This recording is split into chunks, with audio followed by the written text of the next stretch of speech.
kan ada legal standing misalnya. Loh, Ibu, itu kemarin misalnya kasusnya Gibran itu ya. Legal standingnya kan berarti Gibran kok yang maju Almas misalnya. Nah, saya sudah nggak bisa jawab itu. Tapi nyatanya berjalan. Lah itu yang saya agak susah saya mengajar sekarang ini, demokrasi khususnya. Sehingga saya takutnya apa yang dilaksanakan oleh pemerintahan sekarang ini yang kurang pas, mahasiswa menganggap bahwa itu pas. Lalu di masa depan dia akan lakukan itu. Aduh, subhanallah, gimana ya caranya gitu. Nah, ini mengenai hukum. Jadi harus kita mengawal ya, dalam mengawal hukum ini yang isinya hukum ini mestinya melindungi hak asasi manusia dan mencegah penyalahgunaan kekuasaan. Jadi memang kita harus berani mengemukakan ya, kalau kita tidak punya peluang di formal ya paling tidak kita menulis yang bisa dibaca sehingga dimanfaatkan oleh warga negara pada umumnya. Baik, itu terkait dengan hukum. Kemudian apa sih hubungan kemerdekaan dengan konstitusi? Tadi saya sudah katakan, Undang-Undang Dasar 45 itu merupakan konstitusi yang tertulis.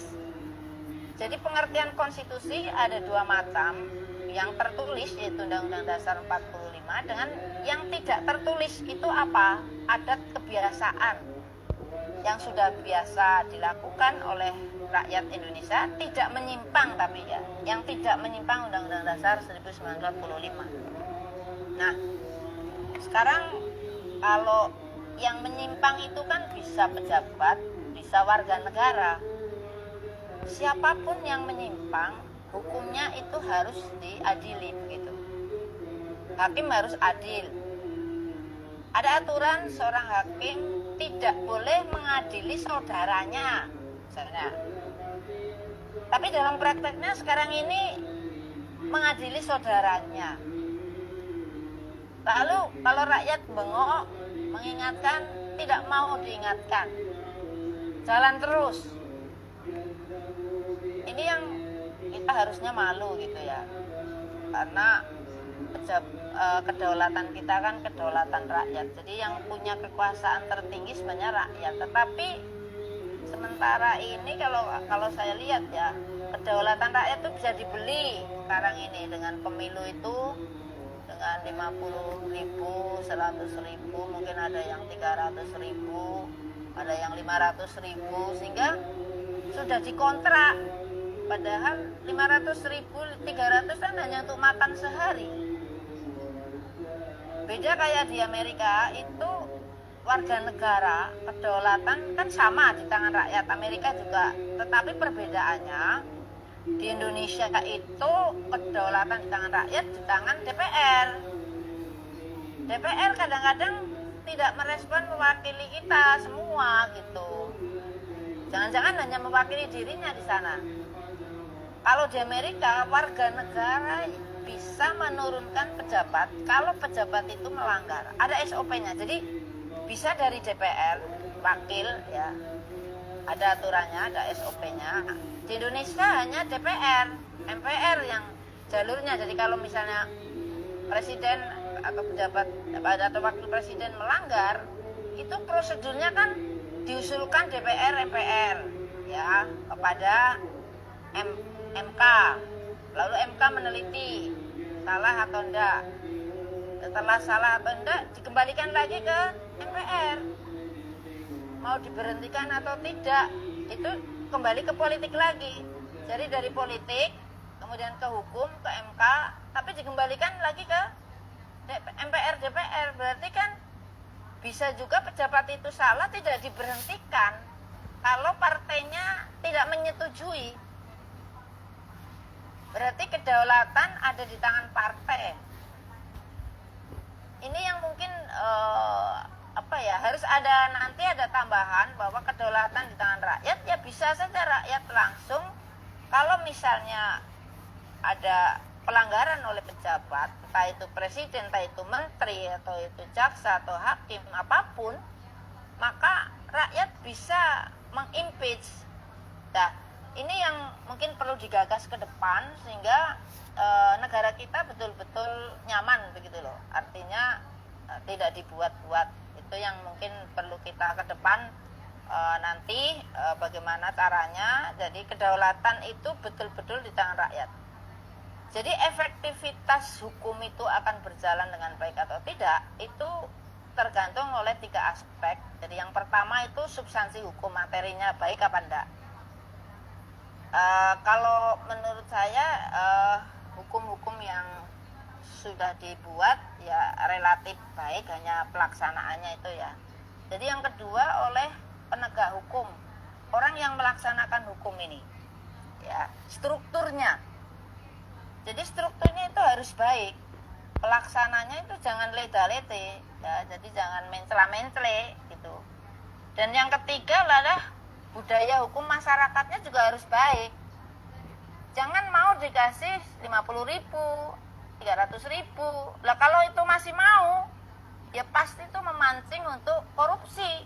Karena kalau orang itu tidak mau rugi kan, kalau misalnya nyalon bupati atau nyalon gubernur habis 50 miliar, ya dia pasti nanti akan korupsi sekitar itulah. Di tahun kedua, tahun pertama mungkin masih takut, kedua, ketiga. Oleh sebab itu, mari kita yang pertama ke depan harus kedaulatan rakyat itu dikuatkan dalam hukum formal gitu. Sehingga kontrol itu ada lewat DPR dan bisa rakyat langsung seandainya memang merugikan negara. Itu kalau menurut saya, hukum ke depan ya harus progresif. Jadi rakyat harus betul-betul diberdayakan ya. Di Indonesia ketika saya di Amerika pada tahun 2008, kelemahan Indonesia itu adalah suka membuat aturan tapi sedikit dilaksanakan. Sedangkan Amerika itu konsisten ya, apa yang ditulis ya dia laksanakan. Misalnya pasal 34 saja, satu pasal lah, fakir miskin dipelihara negara. Itu kan seberapa besar fakir miskin itu dirumati, diurusi gitu. Kan kecil sekali. Itu masih banyak sekali pasal-pasal yang belum dilaksanakan secara baik. Nah, kalau di luar negeri itu khususnya di Amerika pada waktu itu saya lihat rumah ya, membersihkan rumah saja kalau sehari tidak membersihkan rumah di Amerika maka didenda $150. Jadi 1.500.000. Nah, di Indonesia tidak membersihkan rumah sendiri siapa yang mau denda? Nggak ada. Ya, beli minuman, beli makanan, membuang sampah didenda itu kalau tidak. Jadi harus ada tempatnya, ditempatkan tempat sampah. Seperti itu. Jadi konsisten. Rumah yang tidak dibersihkan nanti ada alarmnya kan. Kalau di Amerika maka bunyi, dia akan bunyi, lalu kalau bunyi dicatat nanti langsung dipanggil ke kantor pajak harus membayar. Berarti tidak dibersihkan. Kalau bunyi berarti tidak dibersihkan. Kalau di Indonesia ada Pak polisi 25.000 misalnya, selesai. Pak ya kacau itu. Misalnya seperti itu. Jadi hukumnya baik, petugasnya baik, masyarakatnya baik. Tapi yang paling parah ketika petugasnya jelek, masyarakatnya kurang baik, hukumnya baik. Itu parah. Yang baik tiga-tiganya baik. Jadi mendingan hukumnya agak jelek tapi petugasnya bagus, masyarakatnya bagus, itu lebih aman. Ya kalau bisa tiga-tiganya bagus, hukumnya bagus, petugasnya bagus, masyarakatnya juga oke. Jadi masyarakatnya khususnya juga jangan mau di Solo gitu loh. Jangan mau dikasih gitu untuk memilih ya yang apa adanya saja. Sehingga pemilu itu bukan ajang pemberian sesuatu yang tidak berarti, sehingga pemimpin itu akan lillahi ta'ala gitu. Ya, tidak ada ikatan apa-apa. Memang pintar, memang bagus gitu. Kita pilih gitu loh. Nah itu kadang-kadang kita memberikan kepada masyarakat kita ya agak susah juga. Sehingga demokrasi itu sebenarnya subur kalau tumbuh subur baik gitu di negara yang maju, ekonominya kuat, pendidikannya maju. Kalau misalnya pendidikannya masih masyarakatnya rendah, ekonominya lemah, itu mati. Mungkin lebih baik setengah otoriter kayak kerajaan mungkin malah taat. Kalau masyarakatnya masih belum maju, ekonominya morat-marit, ambil demokrasi, remuk gitu. Seperti itu. Kalau Amerika kan ekonominya udah kuat, masyarakatnya udah maju. Di negara kita kan masih laku 50.000 gitu kan, kacau itu. Jadi ke depan ya monggo hukum kita harus kita kuatkan, masyarakatnya ya harus dipinterkan gitu. Penegak hukumnya harus konsisten. Jangan penegak hukumnya ya jangan mau dikasih misalnya prit SIM 50.000, 100.000 masih mau, itu ya kacau juga. Kalau mau kayak gitu, anaknya minta sangu keluar jalan peluitnya disemprit, kan kacau lagi nih. Jadi ada 3 unsur utama yang harus kita pegang teguh itu untuk efektivitas hukum ya. Kemudian tantangan yang paling besar saat ini adalah korupsi ya. Itu kalau banyak korupsi mesti masyarakatnya tidak percaya.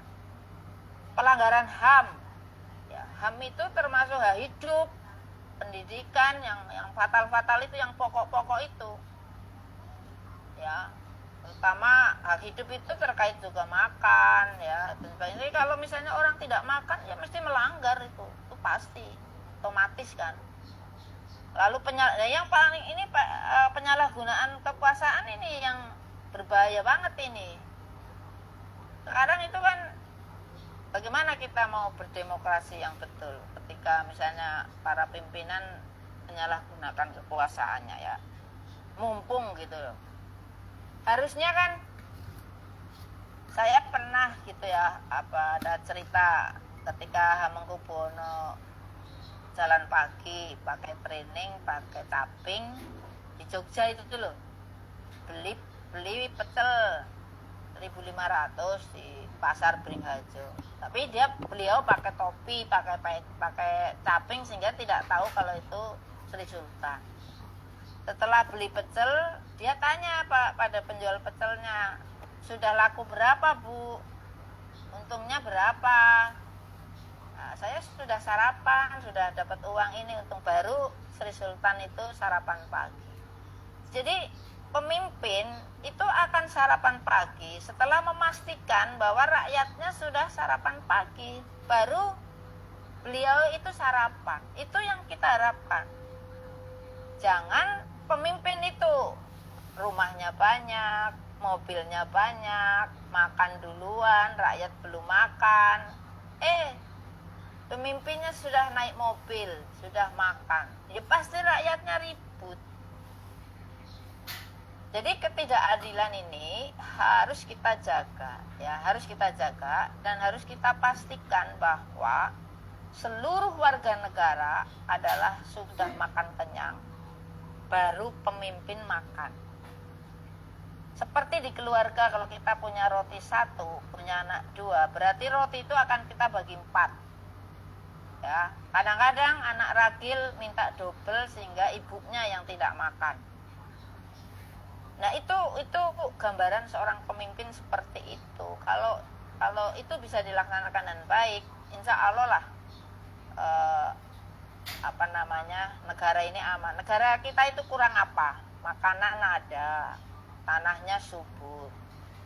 Jadi sebenarnya kalau diatur dengan baik, tidak ada kurang makan, tidak ada penjamretan, tidak ada pencurian, insya Allah lah. Kalau itu jangan jenjangnya terlalu tinggi antara pejabat dengan warga negara. Jadi ketika pejabat makan lebih-lebih, warga negara ada yang tidak makan, lah itu yang tidak boleh.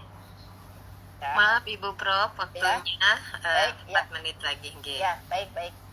Kita cepatkan aja. Peran masyarakat harus mengawasi jalannya hukum, ya, social control, kemudian partisipasi, menggunakan hukum memperjuangkan hak-hak rakyat.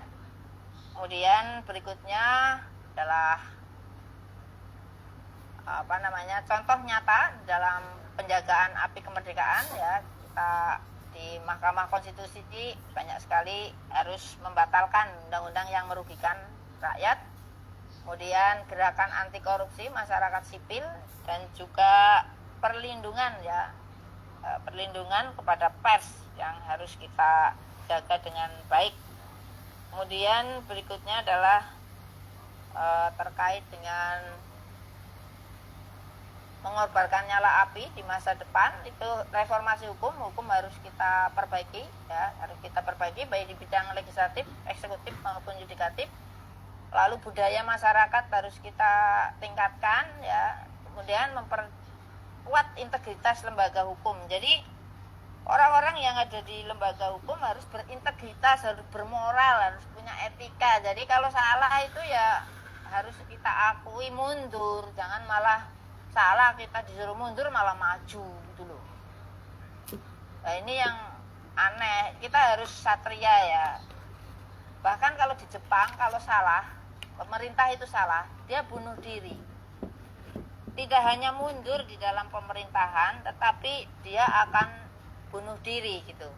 Luar biasa. Kemudian terkait dengan hukum harus ditegakkan dan harus adil, ini kita bisa lihat, ya, di di surat-surat dalam Al-Qur'an.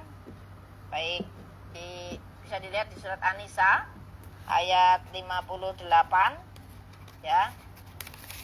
Kemudian An-Nisa ayat 105 dan Ar-Rahman ayat 9, ya. Ar-Rahman ayat 9, A'udzubillahi minasyaitonirrajim, ya. Bismillahirrahmanirrahim. Wa aqimus mulwana bil qisti wala tuhsirul mizan.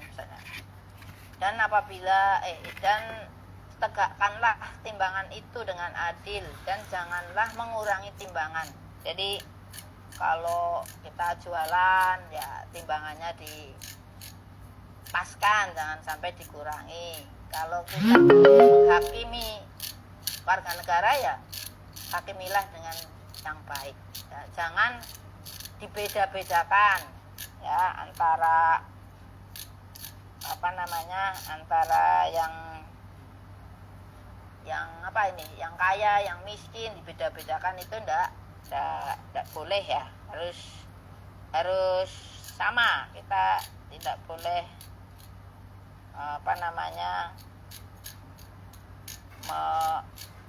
membeda-bedakan. Kemudian di An-Nisa ayat 58, di situ dikatakan bahwa Bismillahirrahmanirrahim. Innallaha ya'murukum an tu'adul amnati illa ahlilha wa idza hakamtum bainan nasi an tahkumu bil adli innallaha ni'ma ya'idukum bihi innallaha kana samian basir. Dan apabila menghukum di antara manusia, maka hendaklah menghukum dengan adil. Jadi kita ketika Pak Hakim itu mengadili harus ingat, ya, An-Nisa ayat 58, ayat 105, ya, seorang hakim harus memberi contoh untuk menegakkan keadilan. Dan surat Ar-Rahman ayat 9 untuk menegakkan timbangan. Jadi kalau hakim-hakim sudah melaksanakan surat An-Nisa 58, surat An-Nisa ayat 105 dan Ar-Rahman ayat 9, insya Allah negara kita akan menjadi lebih baik, ya, dan ke depan harapan kita adalah pelaksanaan hukum dengan sebaik-baiknya. Saya kira itu, misalnya orang kenapa, ya, sudah ada aturan korupsi baik di Al-Quran maupun di undang-undang, tapi orang banyak melakukan korupsi. Karena beliau menjawab karena enak sekali. Wah, ini kata ini kalau seperti itu, jadi tidak takut dengan aturan agama, sudah nggak takut, aturan dunia tidak takut, lalu takutnya dengan siapa ini, subhanallah. Jadi insya Allah kalau warga negara kita sudah taat baik terhadap aturan Al-Quran maupun terhadap undang-undang yang sudah dibuat oleh pemerintah kita ke depan, maka kita akan sukses semuanya. Misalnya kayak korupsi sampai 1.000 triliun, itu nanti kalau di akhirat kan disuruh mikul 1.000 triliun, kalau uang kertas nggak apa-apa ya, kalau koin 1.000 triliun mayat-mayat kacau itu. Nggak takut juga korupsi 1.000 triliun itu gendong uang di akhirat. Kertas itu masih mending ya, coba kalau koin gimana coba ya, cobalah takutlah korupsi 100.000 koin aja sudah berat gitu ya. Oke, saya kira itu dari saya, ada kurang lebihnya minta maaf ya. Bunga selasih tumbuh di taman. Terima kasih atas segala perhatian. Bila itu kembali daya. Assalamualaikum warahmatullahi wabarakatuh. Waalaikumsalam warahmatullahi wabarakatuh. Terima kasih Ibu Prof. Marti untuk materinya, ini luar biasa sekali, bahwa ini penegakan hukum ini menjadi tantangan baik di lembaga eksekutif, legislatif maupun yudikatif sekarang.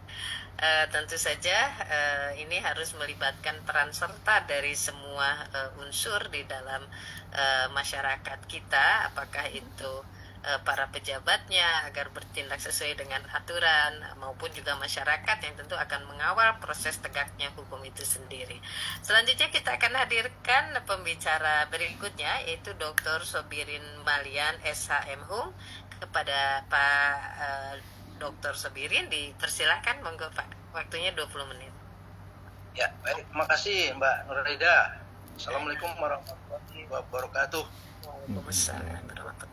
Nah, pagi hari ini kita bisa silaturahmi dalam acara pengajian yang temanya saya kira sangat menarik ya, tentang penegakan hukum. Ya, sebetulnya saya hanya melengkapi karena tadi Ibu Martita sudah bicara semua ya.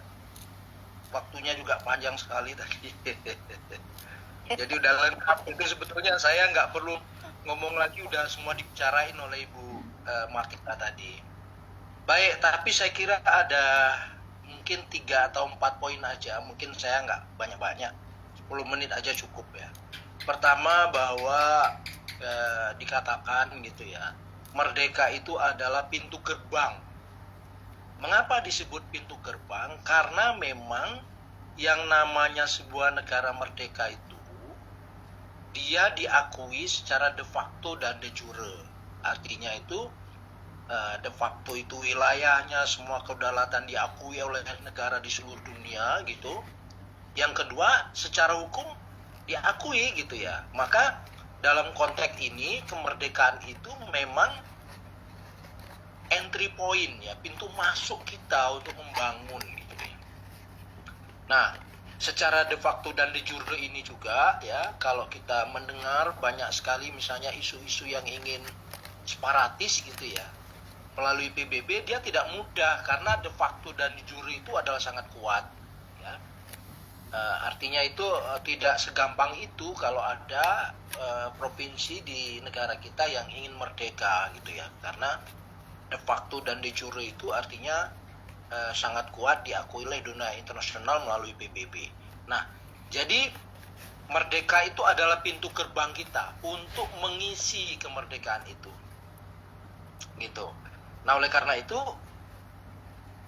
ya kita bodoh kalau sudah merdeka tidak mengisi kemerdekaan gitu ya. Karena ya merdeka itu harus diisi semuanya, dimajukan semua. Nah, tetapi yang ingin saya sampaikan tadi sudah disampaikan secara panjang lebar oleh Ibu Martita. Tetapi saya ingin mengatakan bahwa setelah 80 tahun kita merdeka gitu ya, ternyata di dalam arti kemerdekaan itu banyak sekali paradoks ya. Paradoks itu artinya hal-hal atau nilai-nilai yang justru bertentangan dengan nilai kemerdekaan itu sendiri gitu. Nah, apa saja banyak sekali ya. Kita ini mengatakan merdeka gitu ya.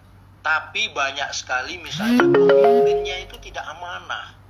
Nah, tidak amanah itu udah keluar rel dari nilai kemerdekaan itu. Gitu. Kita ini mengaku merdeka. Paradoksnya apa? Paradoksnya ternyata kesenjangan antara pemimpinnya dengan rakyat begitu banyak. Merdeka tapi penganggurannya begitu besar gitu ya. Kita merdeka tetapi pengadilannya tidak mandiri. Para penegak hukumnya tidak memiliki nilai amanah, tidak bermoral dan lain sebagainya. Kita merdeka tetapi kita merusak lingkungan yang seharusnya kita jaga. Kita merdeka tetapi politik dinasti menyebar di mana-mana, bahkan direkayasa melalui MK gitu ya. Ada kasus misalnya Putu Papa itu gitu ya. Nah, kita merdeka tetapi keadilan makin jauh dari nilai-nilai kemerdekaan kita itu. Nah, jadi yang ingin saya katakan bahwa kita merdeka tetapi nilai-nilai paradoks di dalam kemerdekaan itu banyak sekali ya. Nah, itu semua adalah pekerjaan rumah gitu yang seharusnya diselesaikan oleh setiap pergantian pemimpin. Jadi kalau kita 5 tahun sekali ya mengganti presiden, mengganti kabinet, mengganti anggota Dewan Perwakilan Rakyat Pusat, Dewan Perwakilan Daerah dan lain sebagainya, DPRD, maka seharusnya tugas-tugas mereka itu adalah menyelesaikan berbagai paradoks-paradoks itu gitu ya. Jadi misalnya banyaknya pengangguran. Nah, itu menjadi tugas yang menjadi program pemerintah. Ya, apakah kepala daerah atau presiden atau menteri yang harus menyelesaikan paradoks itu gitu. Ya. Kesenjangan ekonomi, ya pemerintah harus punya program-program yang menawarkan bagaimana agar kesenjangan gap itu tidak makin jauh gitu. Nah, lalu misalnya juga paradoks di bidang hukum gitu ya. Maka kalau misalnya ya pemimpin itu tidak punya komitmen untuk memberantas korupsi, maka seharusnya tugas pemimpin yang baru ya untuk menegaskan bahwa dia anti korupsi. Nah, itu semua dibuat, diprogramkan, direncanakan dengan nilai-nilai komitmen yang tinggi. Sehingga apa? Sehingga paradoks-paradoks itu bisa diatasi. Sehingga apa yang kita jalankan itu sefrekuensi dengan nilai-nilai kemerdekaan itu gitu. Jadi bukannya malah menambahi deretan panjang paradoks, bukan. Nah, yang terjadi di Indonesia itu kan seperti itu ya. Jadi kita menjadi tidak bisa mempromosikan keadilan, kepastian hukum dan lain sebagainya gitu. Nah, jadi intinya gitu ya, paradoks itu harus diatasi dengan jalan. Nah, ini dengan jalan tadi juga udah disinggung oleh Bu Martita, kita tuh harus merdeka secara progresif. Nah, merdeka secara progresif itu apa? Ya, kita berorientasi pada perubahan dari keadaan yang jelek kepada keadaan yang lebih baik. Dari kondisi yang buruk menjadi kondisi yang lebih baik. Saya misalnya memiliki data ya, parameter ya, di ASEAN aja kita tuh makin ketinggalan ya. Saya ingat Vietnam, Kamboja itu baru benar-benar menata negaranya itu sekitar tahun 80-an. Tapi kita lihat sekarang ya, mereka sudah sangat maju. Kamboja, Vietnam itu. Bahkan secara investasi ya, mereka jauh sekali meninggalkan kita. Karena apa? Ya karena paradoks kemerdekaan ya diatasi oleh mereka gitu. Nah, jadi kemerdekaan progresif ini tadi ya berorientasi pada perubahan yang lebih baik, berorientasi pada peningkatan kemandirian bangsa. Ya, jadi kita jangan tergantung terus pada negara luar. Itu harus dipikirkan oleh negara, oleh presiden, oleh DPR dan seterusnya. Merdeka secara progresif itu artinya meminimalisir kesenjangan ekonomi, kesenjangan hukum, dan lain sebagainya. Merdeka progresif itu artinya apa? Artinya tidak ada lagi izin-izin pertambangan yang ilegal. Semuanya harus diberantas. Sehingga hukum itu berjalan sebagaimana mestinya. Saya kira rumusannya sangat sederhana.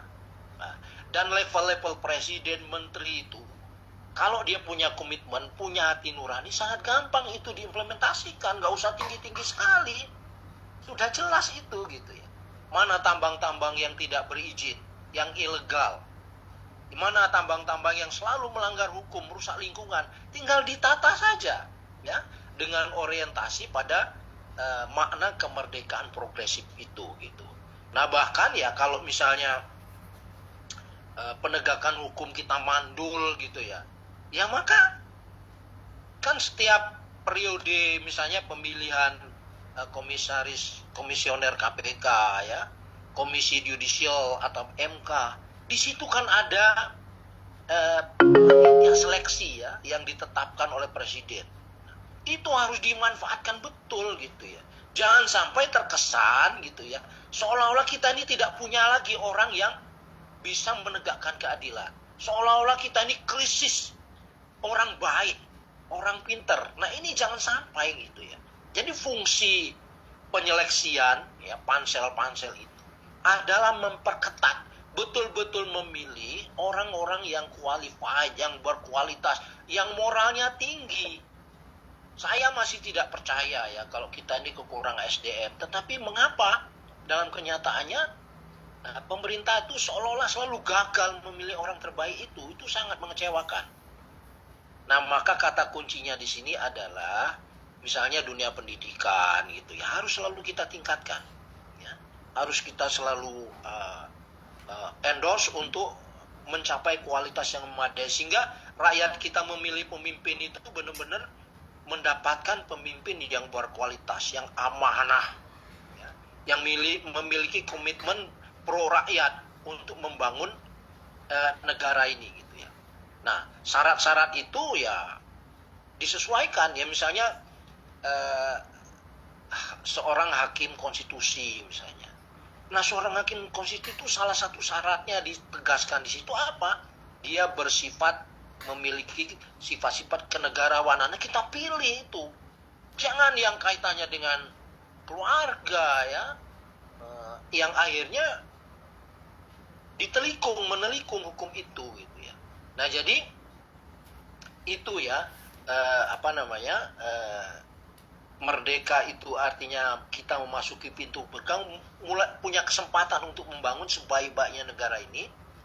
Lalu merdeka itu artinya merdeka progresif ya, keluar dari segala kejumudan ya, keburukan ke arah yang lebih baik ya, yang memperhatikan kehidupan rakyat, membuat kebijakan politik hukum yang baik ya, sehingga mengarah kepada kepastian hukum, keadilan dan lain sebagainya. Nah, jadi dari situ saya kira ya kita akan bisa mengisi kemerdekaan ini ya dengan benar, dengan baik ya, sehingga usia kita yang sudah 80 tahun ya, menurut saya itu lambat itu ya. Kalau kita mengaca negara lain ya, kita tuh lambat ya, lambat sejahtera, lambat penegakan hukum, lambat menjadi negara maju dan seterusnya. Saya kira itu aja poin-poin yang penting saya sampaikan. Terima kasih Mbak Nuraida sudah memberi kesempatan. Ya, terima kasih Pak Dr. Sobirin untuk pemaparannya, dan ini sekaligus juga menohok ya, artinya kita melakukan review terhadap kondisi bangsa kita saat ini. tadi sudah dipaparkan bahwa kita tentu harus melakukan atau melakukan tindakan-tindakan yang mengarah pada kemerdekaan yang memang progresif untuk memperbaiki keburukan atau untuk memperbaiki keadaan yang tadinya tidak baik menjadi baik, sehingga pada akhirnya keadilan itu akan bisa dirasakan oleh semua komponen masyarakat Indonesia. Dan tentu keadilan ini harus memang benar-benar memberikan rasa nyaman dan aman kepada masyarakat kita.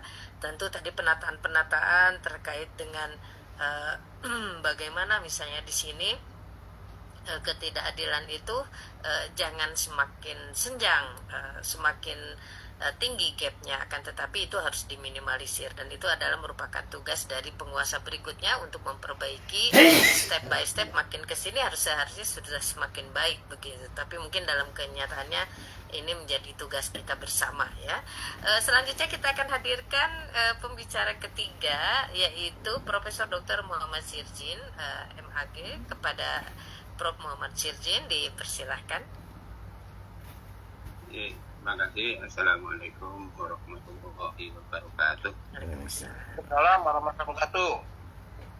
Alhamdulillahirabbil alamin. Wassalatu wassalamu ala asyrafil mursalin wa ala alihi wa sahbihi ajma'in. Ba'du. Qala ta'ala fil Qur'anil Karim, a'udzu billahi minasyaitonir rajim. Bismillahirrahmanirrahim. Inil hukmu illa lillah. Amaro alla ta'budu illa iyyah. Wa qala ta'ala wa la ta'khudhu amwalakum bainakum bil batili wa tudlu biha ilal hukami ta'khudhu fariqan min amwalin nasi bil ismi wa antum ta'lamun. Shadaqallahul azim. Terhormat Prof. Matika, Ustaz Dr. Sabirin, di Ibu Dr. Nuraida, Ibu Putri, Ustaz Dr. Habi, Ustaz Bambang, Pak Hidayatri, dan semuanya jemiat rahimahullah. Alhamdulillah kita telah memperoleh pencerahan yang lengkap, ya, mencerahkan demikian rupa dari Prof. Matika, dan juga penekanan dari Ustaz Dr. Sabirin Alian tadi. Nah, saya kembali ke permulaan mengenai nilai-nilai universal seputar hukum. Nilai-nilai universal seputar hukum itu, pertama, equality before the law, kesetaraan di muka hukum. Kalau, ya ini menyederhanakan tapi maksudnya menyimpulkan dari diskusi kita ini, Republik ini yang tidak sedang baik-baik saja, akarnya itu kan karena tidak ada kesetaraan di depan hukum. Nah, orang Jawa bilangnya wit gedang awah pakel, ngomong gampang ngakoni angel. Ya memang menegakkan hukum itu angel, ya, tetapi apa kalau angel tidak dilakukan, ya. Orang mungkin juga bilang menegakkan hukum, menegakkan keadilan di Indonesia itu seperti menegakkan benang basah. Ya memang kerja kita bukan menegakkan benang basah, ya. Ya kalaupun benang itu basah lama-lama kan juga kering, ya. Nah ini juga. Jadi yang pertama tadi adalah equality before the law. Ini kebenaran universal. Ya kalau itu kebenaran universal, maka setiap manusia Indonesia, apapun jabatannya, apapun perannya, ya tadi yang ditekankan oleh Prof. Martita tadi itu ya, mengenai 3 serangkai hukum, petugas, dan masyarakat, ya harus padu gitu, harus seia sekata, seiak seiko proyo, ya. Jadi ya harus kompak gitu ya. Jadi ada penegak hukum, ya ada masyarakat, ya hukumnya sendiri harus benar, sehingga ya kalau hukumnya sudah benar ya harus ditegakkan secara benar, yang menegakkan harus benar juga. Yang kedua itu konon itu peribahasa Latin, ya, kalau di Indonesia kan keadilan harus ditegakkan sekalipun langit akan runtuh. Saya membaca Adigium ini, ungkapan ini dari dua sisi ya, dua sayap ya. Atau kalau diringkaskan, tegakkan keadilan walaupun langit akan runtuh, gitu ya. Tegakkan keadilan di Indonesia walaupun langit Republik akan runtuh. Ini dua sisi yang saya masukkan adalah andai kata tahun depan itu kiamat, ya keadilan harus tetap kita tegakkan ya untuk menyongsong kiamat itu. Tapi sisi lain, mungkin dengan penegakan hukum secara adil Indonesia akan heboh, gitu ya. Tapi ya lebih baik heboh daripada tidak sama sekali, gitu ya. Ini kalau meminjam ungkapannya Gus Nur ya, mohon maaf ini ya.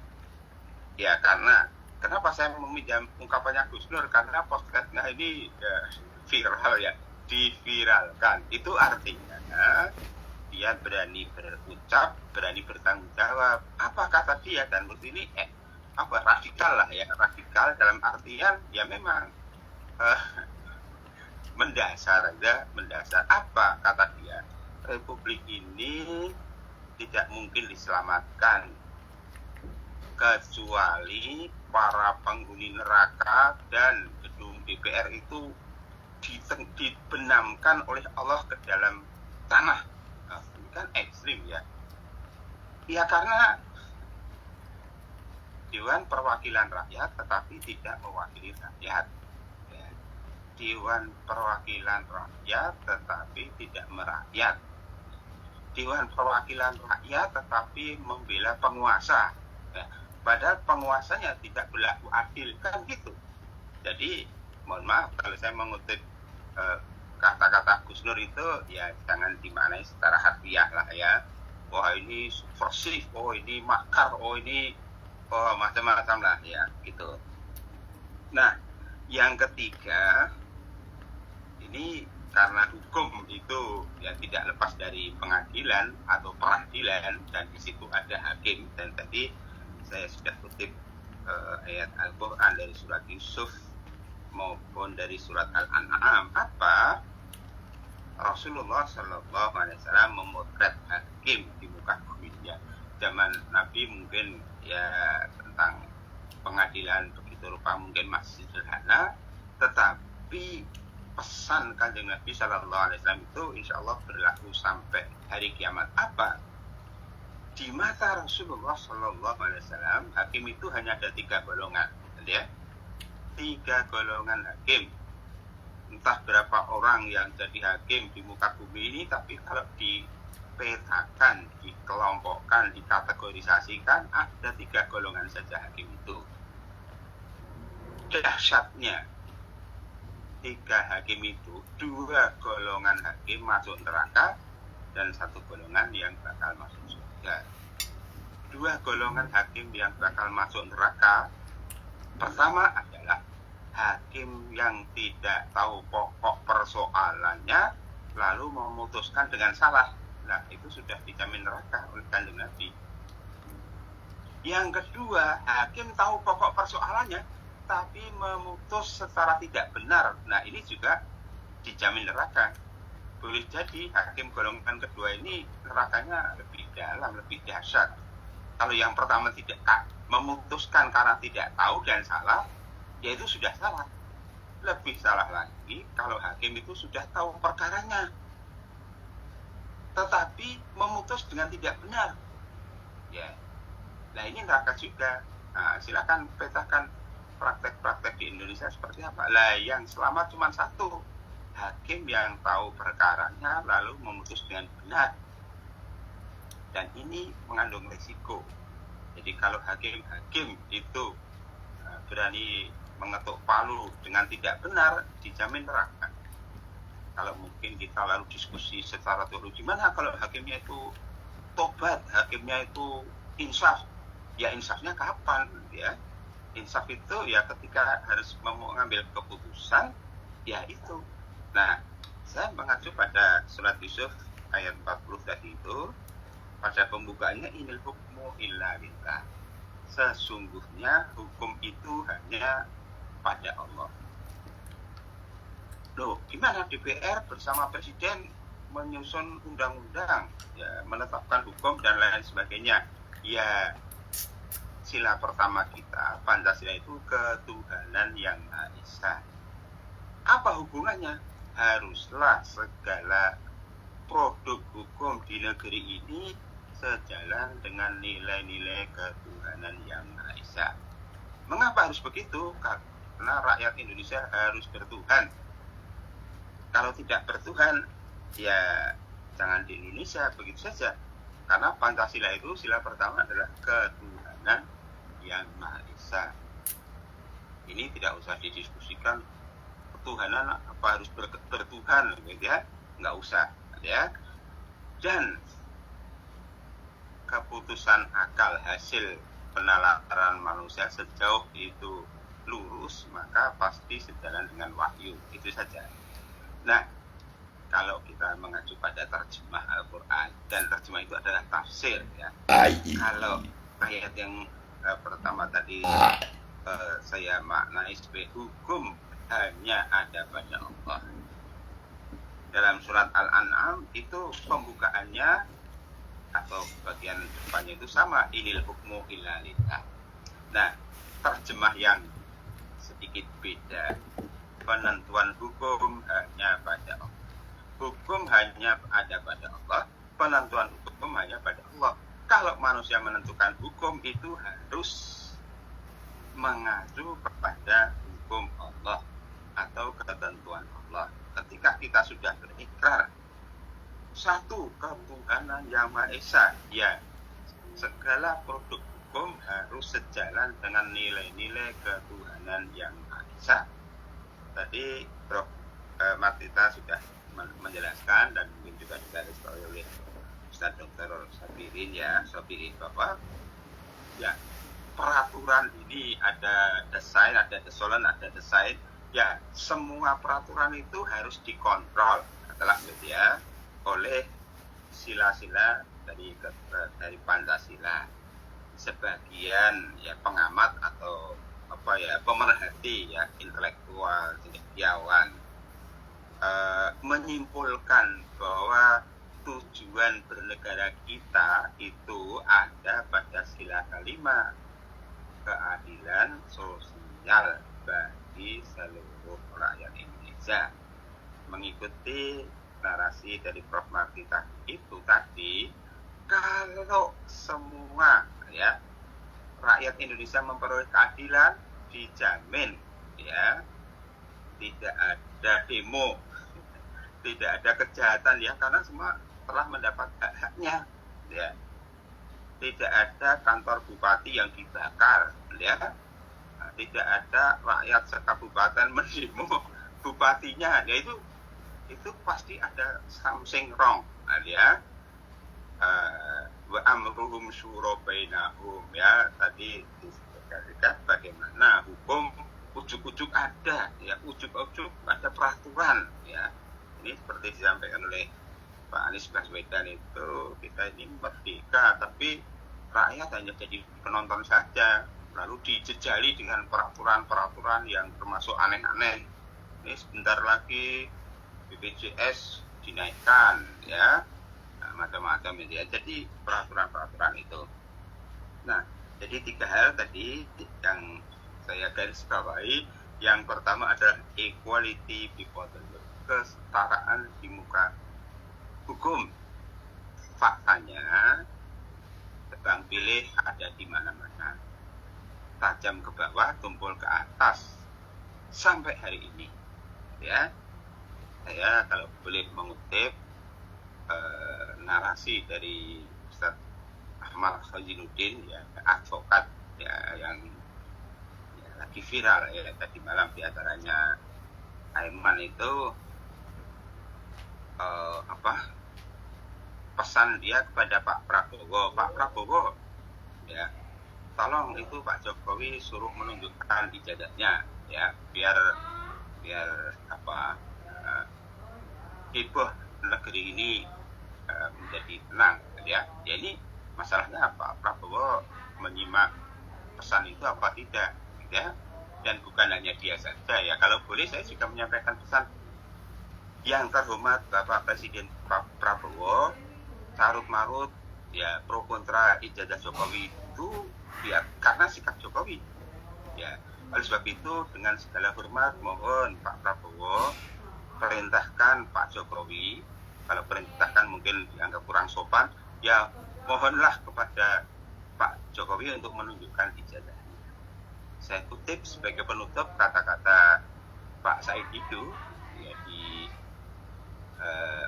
Kopi Boulevard UGM kemarin, ya, University Club UGM dalam suasana gelap karena tempatnya dimatikan lampunya.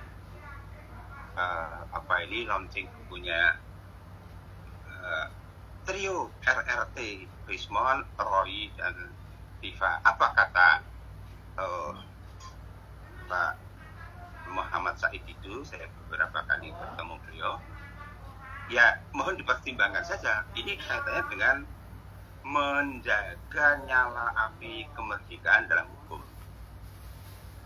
Seandainya Pak Jokowi segera menunjukkan ijazahnya dan itu asli, maka sesungguhnya dia telah berbuat kejahatan. Kejahatannya apa? Mengulur-ngulur waktu sejak Bambang Sri di penjara 4 tahun yang lalu dan dibela oleh Gus Nur dimasukkan penjara juga. Itu kan tanpa bukti, ya. Nah, sekali lagi apa yang dikatakan Pak Said itu, bila mana Jokowi menunjukkan ijazahnya dan benar itu asli, maka sesungguhnya Jokowi telah berbuat kejahatan. Tapi kalau ijazahnya benar-benar tidak asli, maka Jokowi adalah penjahat.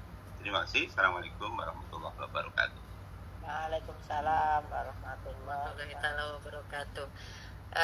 Ini terima kasih untuk Prof. Sirzin untuk pemaparannya bahwa kata kuncinya adalah bahwa ada golongan hakim yang memang mungkin akan nanti mintai pertanggungjawabannya, ada penggolongannya, apakah mereka masuk ke dalam yang benar memutus perkara atau yang satu lagi tidak memutus perkara, begitu dengan benar. Nah, tentu masing-masing ada punishment-nya untuk itu. Nah, selanjutnya bahwa tujuan dari hukum itu adalah equality, atau bagaimana ada kesadaran di muka hukum untuk semua aspek atau yang menyangkut tadi proses peradilan itu sendiri. Karena tujuan hukum itu adalah sudah diatur di dalam sila ke-5 Pancasila, adalah keadilan bagi seluruh rakyat Indonesia, yang mana tentu proses pembuatan hukum itu sendiri sudah diatur di dalam sila pertama, yaitu harus didasarkan pada ketuhanan yang Maha Esa. Tentu ini sudah sungguh sangat luar biasa sekali para founding father kita untuk merumuskan kemerdekaan dan merumuskan falsafah negara kita yang amat sangat luar biasa. Jadi tidak ada alasan untuk kita untuk tidak tetap menyalakan api kemerdekaan di dalam kehidupan berbangsa dan negara. Di sini sudah ada yang raise hand untuk bertanya. Monggo silakan Pak Zahrawi, ditujukan kepada siapa? Bagi yang mau bertanya di room chat juga monggo dipersilakan menuliskannya. Monggo Pak Zahrawi. Assalamualaikum warahmatullahi wabarakatuh. Waalaikumsalam warahmatullahi. Terima kasih moderator, alhamdulillah masih dapat mengikuti Zoom. Dan hari ini meski tanggal 20, ya kita masih merdeka walaupun pura-pura gitu. Mudah-mudahan melalui Zoom ini nanti kita merdeka yang sesungguhnya. Pura-pura merdeka. Ya, pura-pura merdeka. Dan yang ingin saya sampaikan kepada yang terhormat ketika narasumber, kalau diutusnya Rasulullah Muhammad SAW ini kan dari jahiliyah berubah menjadi yang rahmatan lil alamin. Tetapi sekarang dari awalnya merdeka, ini perjuangan para pahlawan yang rela berkorban harta dan jiwa, sekarang malah semakin merebak jahiliyahnya modern gitu. Jadi jahiliyahnya modern. Ini sebenarnya tidak merdeka.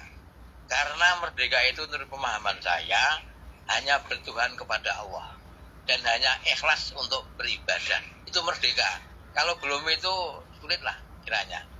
Dan yang kedua, saya berharap kepada Akademi Hikmah, di samping para akademisi narasumbernya, nanti untuk bisa menghadirkan juga narasumber yang dari anggota legislatif sebagai penyalur aspirasi dari Akademi Hikmah menuju tahun 2045. Nah, karena sekarang saya meyakini kemerdekaan sekarang masih kemerdekaan pura-pura dan bahkan dimanage untuk kepentingan atau vested interest tidak, maka saat ini sebenarnya kita dijebak dengan subjektif klaim oleh para pihak yang punya kepentingan. Ini api nyala kemerdekaan sudah jauh dari tahun 45 dan sebelumnya. Maka bagaimana agar ini nanti kita bisa menjaga dan membarakan merdeka yang hakiki sehingga nanti kita bisa selamat dunia dan akhirat. Bahkan ini saya boleh menyampaikan ini adalah fakta indikatif ya, bahwa saat ini Indonesia masih gagal dalam menjaga dan mengisi kemerdekaan siapapun presidennya. Ini bikin ngeri, ngeluh, dan sekarang sudah dalam kondisi pahit. Monggo ketiga narasumber yang terhormat, nanti bagaimana agar ini bisa tersalurkan ke legislatif maupun eksekutif, sehingga apa yang dipaparkan di Zoom ini sangat hebat, tapi kalau nggak sampai ke sana ya gimana nanti? Cuma kita nanti. Mohon nanti bisa diperhatikan dan mohon maaf ya, terima kasih ini pagi-pagi sudah agak ngomel ini. Terima kasih. Assalamualaikum warahmatullahi wabarakatuh. Waalaikumsalam warahmatullahi wabarakatuh. Satu lagi penanya mungkin Pak Darwis, monggo dipersilakan. Baik. Assalamualaikum warahmatullahi wabarakatuh. Waalaikumsalam. Matur suwun Bu Nuraida, yang terhormat Ustazah Martita, Ustaz Syafirin dan Ustadz Hirzin. Ini cukup menarik, ini tadi sudah dipanas-panasin sama Pak Yahrawi juga. Tadi cukup menarik. Yang pertama juga Pak Yahrawi sampaikan kalau, tapi cuman saya masih ragu juga kira-kira yang anggota legislatif tadi kalau ditawarkan mau tidak itu. Nah itu aja. Nah ini saya sekilas kemarin di tanggal 17 Agustus itu saya sendiri karena posisi ikut upacara di area Monas juga, saya melihat fenomena yang satu cukup mengembirakan dengan adanya beberapa kemajuan, tapi cukup prihatin ya, di mana saat ada pekan raya itu ada stand-stand yang memberikan sajian, memang digilir itu menu-menu. Tapi apakah saat ini masyarakat Indonesia semacam itu ya, dalam arti begini, misalkan di sana ada lebih dari 50 stand 1 sampai 10 dibuka berjajar, dia ambil dapat jatah situ misalkan 4, nanti ada yang ngumpulin di tengah, nanti stand yang nomor sekian lagi dibuka ngumpulin, padahal kita makan paling perut ya cuman sekedar berapa sih gitu.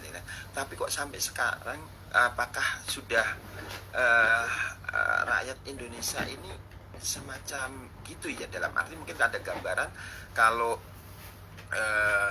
kera itu ngambilnya masih bisa memilih cukupnya saja gitu kan, ini kok dikumpul nampak, apakah nanti akan diberikan tetangga kita kusnudonnya gitu aja, bawa ke kampungnya nanti dibagi ke tetangga, tapi kalau yang lainnya sampai nggak kedapatan kan prihatin.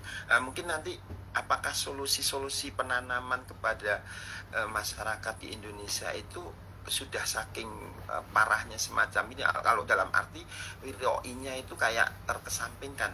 Mungkin nanti Ustadz-ustadznya bisa menyampaikan bagaimana di dalam mengubarkan api kemerdekaan, tapi kok malah sekarang semacam itu gara-gara cuman makanan gitu kan aja. Nanti mungkin masih ada waktu kita sambung lagi. Sebelumnya terima kasih banyak dan mohon maaf. Assalamualaikum warahmatullahi wabarakatuh. Waalaikumsalam. Terima kasih Pak Darwis. Berikutnya adalah Prof Mir Alam. Selamat pagi, Prof. Pagi, masih ada waktu ya? Ya. Masih, juga. Ya, assalamualaikum warahmatullahi wabarakatuh. Saya sedikit aja ya bahwa memang dalam konteks berbangsa kita harapkan bahwa bagaimana kita menikmati kemerdekaan ini dengan berjuang. Yang pertama adalah memang saya sepakat mengurangi ketergantungan. Yang kedua, bagaimana kita mengformulasi SDM yang hakul yakin dengan bangsanya. Kita apa yang kurang di bangsa kita? Jadi mungkin salah kelola atau formulasi, mohon maaf lagi, formulasi pendidikan yang belum berhasil memunculkan percaya diri anak bangsa. Kemudian ini tadi sudah ada beberapa tanggapan. Saya hanya mau menyampaikan salah seorang mursyid yang diprotes oleh muridnya. Kenapa diprotes oleh muridnya? Selalu yang dia doakan satu saja doanya. Dia doakan pemimpin. Ditanya kenapa bukan keluarga yang didoakan, kenapa bukan diri?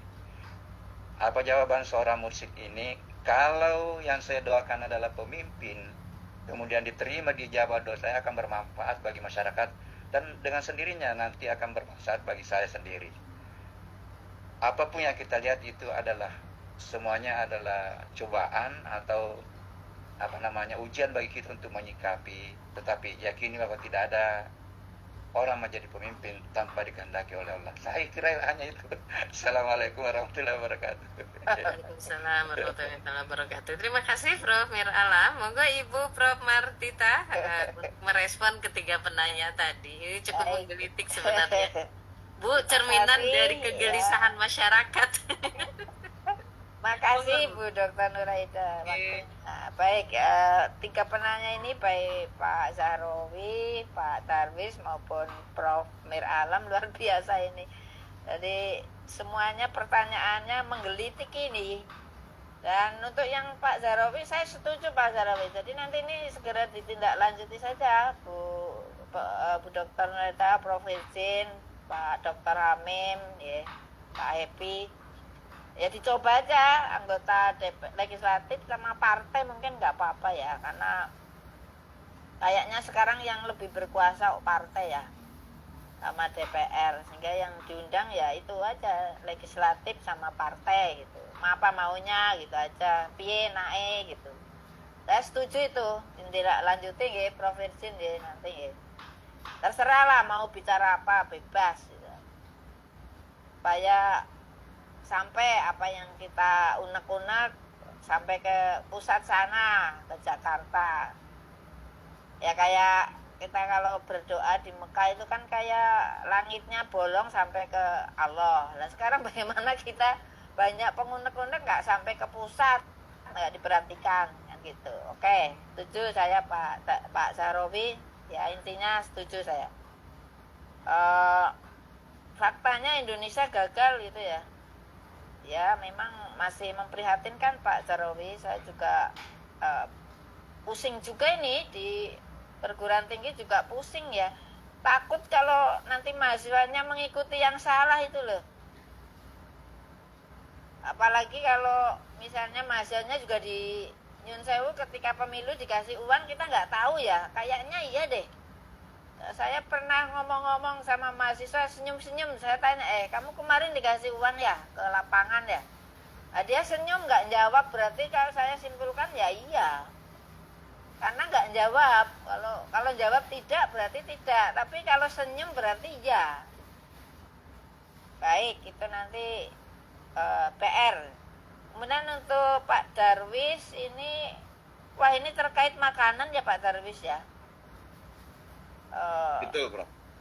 Terkait makanan ya. Berarti mungkin masih lapar ya Pak Darwis ya ini ya. Masyarakat kita ya.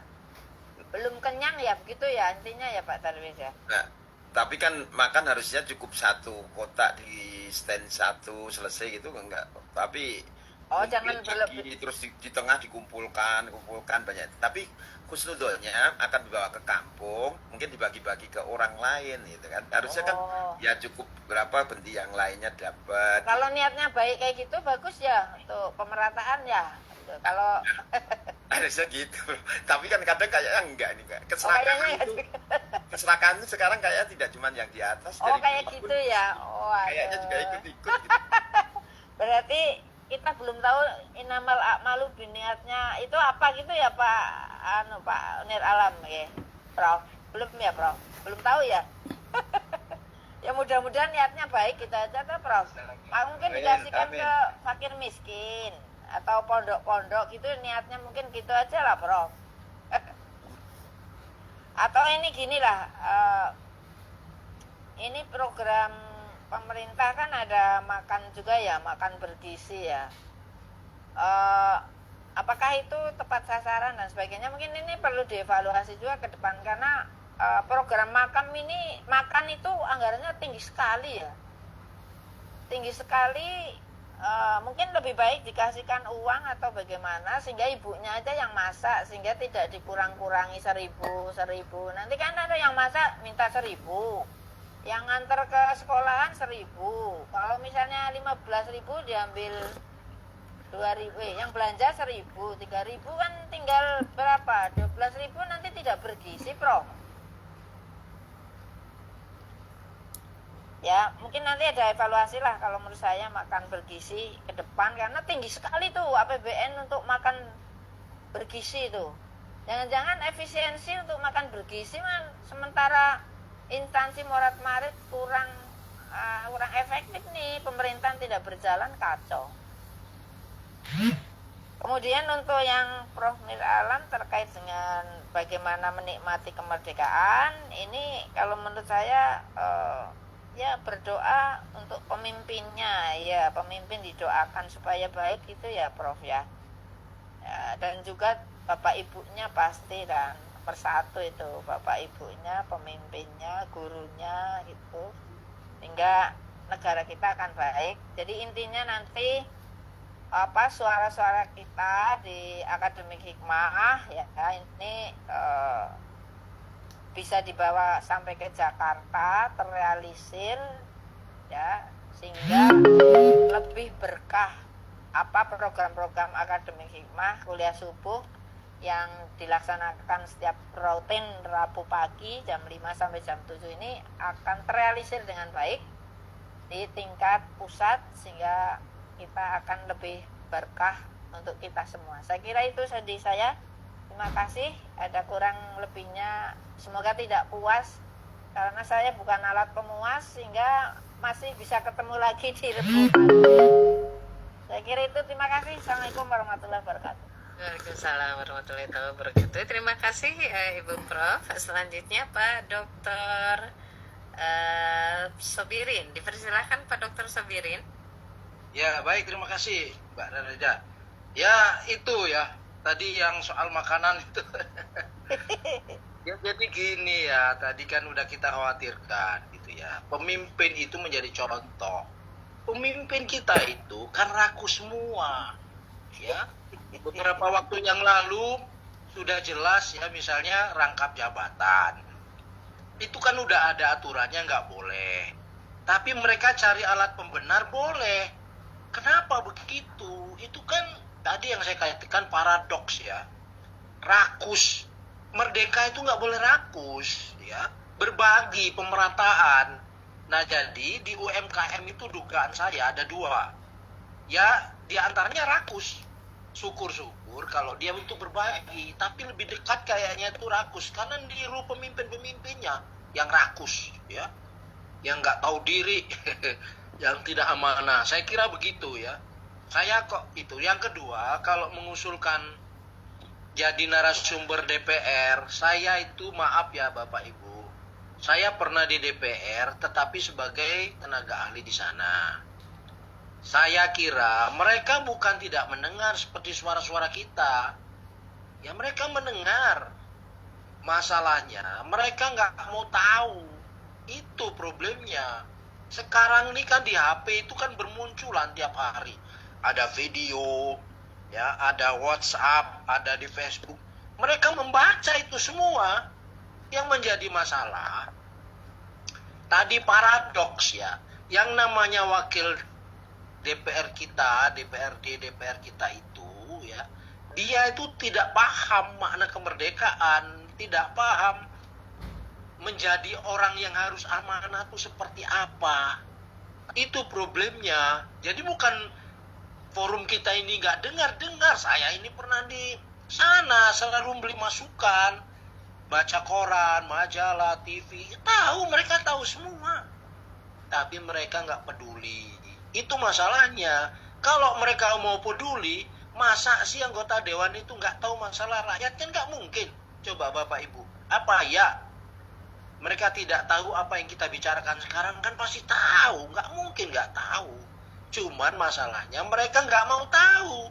Jadi dihadirkan pun di sini, isinya itu ya hanya apologi.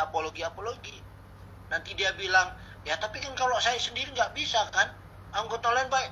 Seperti itu. Jadi saya kok memandang nggak perlu mereka dihadirkan itu. Nggak perlu, nggak penting.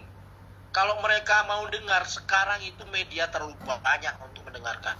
Kalau mereka mau komitmen memperbaiki bangsa ini, terlalu banyak media yang bisa dilakukan. Gitu. Nah, tetapi yang kita lihat ya tadi paradoks tadi ya. Mereka ada kesempatan korupsi maling, mereka korupsi, mereka maling. Kan tahu mereka itu nggak boleh, melanggar hukum, tapi tetap dilakukan kok. Nah, jadi masalahnya itu adalah mereka-mereka ini tidak punya hati nurani, tidak punya komitmen pada pro rakyat, tidak punya komitmen untuk benar-benar memajukan bangsa negara ini. Itulah yang saya sebut dengan paradoks. Nah, sehingga tadi ya kalau mereka memiliki kesadaran, seharusnya tadi ya berorientasi ya pada progresif tadi ya. Jadi kalau rakus itu ya hentikan rakusnya itu. Kalau masih ada niat korupsi, hentikan niat korupsinya itu. Mari memajukan rakyat, mari majukan pendidikan, mari buka bagaimana peluang kesempatan kerja ini benar-benar dibuka, bukan sekedar janji-janji. Nah itu loh, saya kira itu ya yang perlu dilakukan. Gitu aja Mbak Nuraida, terima kasih. Ya, terima kasih Pak Dokter. Selanjutnya yang terakhir untuk merespon Pak Prof. Sidzin. Dipersilahkan Prof. Terima kasih. Ini pro kontra nih ya, tetapi bagus juga wakil rakyat. Maksudnya wakil rakyat dimintai pertanggungjawaban lewat majelis ini kan itu ya. Ini bukan pengadilan rakyat ya, tetapi memberikan panggung kepada mereka bagaimana pertanggungjawaban mereka ya. Ini mohon maaf, ini saya mengutip pendapatnya Ustadz Jazir Jogokarian ya, tentang khotib ya. Khotib itu apa, ini khotib Jumat lah ya. Ya, di Jogokarian biasanya ya, ini para dalam RI itu penuh dengan ini maksudnya ini untuk pengalaman Jogokarian, khotib yang tidak mau berbicara tentang politik ya tidak dipasang lagi menjadi khotib gitu ya. Maksudnya pemimpin itu ya memang harus menyuarakan kebenaran, rakyat harus berani mengkritik penguasa. Kalau nggak berani mengkritik penguasa ya jangan jadi rakyat lah. Gimana nggak jadi rakyat gitu ya? Apa itu pesannya itu tinggalkan Indonesia saja ya, nggak gitu ya. Ini mungkin agak emosional gitu ya, tetapi ya benar bahwa semua itu harus mengikuti aturan main. Hukum itu kan bukan untuk pajangan, hukum itu alat untuk mengikat bersama. Hukum itu aturan yang mengikat semua ya. Untuk apa? Untuk keselamatan bersama. Maka hakim itu harus adil. Kalau hakim tidak adil ya harus diadili gitu ya. Para jaksa itu penuntut hukum. Nah, kalau jaksanya menuntutnya tidak benar ya harus dituntut. Nah, gitu ya. Jadi equality before the law itu juga penguasa tidak boleh adigang, adigung. Nah, pemerintah, penguasa itu tidak boleh otoriter, penguasa itu tidak boleh sewenang-wenang, penguasa itu tidak boleh sesuka-sukanya, ya, kontrak sosial. Dan tadi sudah bagus sekali ditekankan oleh Prof. Martita bahwa rakyat, ya, jadi apa Bu, kekuasaan tertinggi di Republik ini ada di tangan rakyat, ya. Ya. Nah, kalau iya, kekuasaan tertinggi di Republik ini adalah di tangan rakyat. Kalau meminjam kata-katanya Cak Nun, dia, ya, presiden itu jongosnya rakyat, gitu ya. Pelayan ya. Mohon maaf. Ya memang lah, kok mengatur-ngatur juragan ini kan bolak-balik, yaitu supaya tegas saja. Jadi poinnya, kalau kita ingin Republik ini menjadi lebih baik, saya sempat ditanyai juga itu di Japri, kolega dia, Prof, kapan Republik ini menjadi lebih baik? Ya, kalau para penguasa sudah melaksanakan tugas dengan seksama. Maksudnya tidak omon-omon saja, gitu ya. Nah, ini untuk semua lah, ya. Kita semua juga tidak boleh hanya omon-omon. Ya, memang di majelis ini kita memang omon-omon, tetapi seruannya adalah dalam rangka amar ma'ruf nahi mungkar. Jadi pesan-pesan Bapak tadi ya, Prof. Mir Alam, Ustadz Darwis Akmal tadi ya, bagus tadi ya, kritik kita. Jadi maksudnya berbuat baik sampai sekecil-kecilnya, ya, mengikuti aturan sampai yang sedetail-detailnya, dan itu ada moral, ya, moralitas, ya. Makanya semboyannya itu adalah adab dulu baru ilmu, ya. Adab dulu baru ilmu, dan sebab itu ya harus adil dan beradab, ini harus adil dan beradab. Terakhir, ungkapan Jawa ini tidak terwakili oleh bahasa Indonesia. Para pemimpin harus bertindak dengan benar tur benar. Nah, para pemimpin, ya siapa saja lah, termasuk anggota dewan, legislatif, itu semua harus bertindak dengan benar tur benar. Nah, benar dan tepat. Nah, itu ya. Bukan hanya, maksudnya bukan benar secara istilahnya prosedural. Iya, benar secara prosedural, tetapi tidak benar, tidak tepat, ya sama. Bagaimana huruf apa ini apa bisa dilengsarkan, gitu ya. Ya angel, kenapa angel? Ya karena Dewan Perwakilan Rakyat itu tidak benar-benar mewakili rakyat, tapi Dewan Perwakilan Rakyat itu menyuarakan partai. Nah, ketua-ketua partai hampir seluruhnya Tidak setuju. diikat oleh presiden. Nah, ya, jadi ini lingkaran setan hukum di Indonesia, begitu ya. Gimana supaya selamat? Ya, hukum di Indonesia harus dibebaskan dari para setan. Terima kasih. Assalamualaikum warahmatullahi wabarakatuh. Waalaikumsalam warahmatullahi wabarakatuh.